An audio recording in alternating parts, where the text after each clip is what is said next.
So here we're given the rectangular coordinates of a point, and it wants us to find the polar coordinates of a point.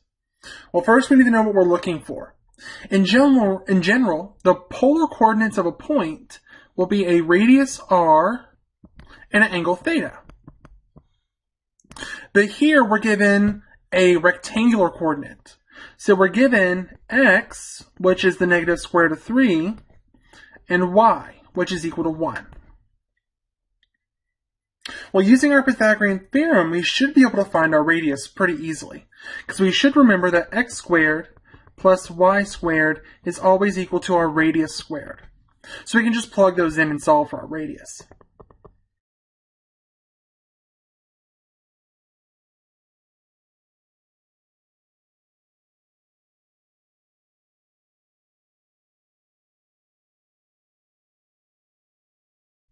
So we get our radius equal to 2. Alright, so now that we have our radius, we need to figure out how we're going to find our theta. Well, just like one of the previous problems where we had to find our complex roots of a complex number, we can use either sine, cosine, or tangent to find the angle that we're looking for. I, again, prefer cosine, so I'm going to go ahead and use that. So cosine of theta is going to be our x value divided by our radius. So the negative square root of 3 over 2.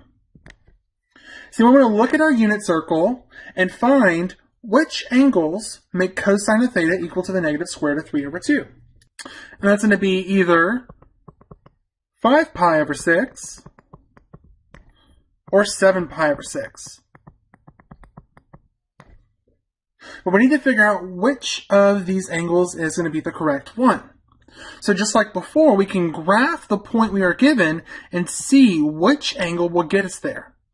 So the point, negative square root of 3, 1, will be, I would say, right about here. Well, 5 pi over 6 will get us to that point. So that must be our angle.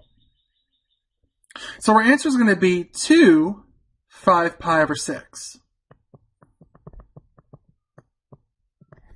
And you could have also done this in degrees. So if you had done this in degrees, you should have gotten 2 and then 150 degrees as your answer. So both of these are correct answers. Now your instructor may ask for either degrees or radians, so be very careful to read this on the final exam. If they don't specify, either one should be completely correct.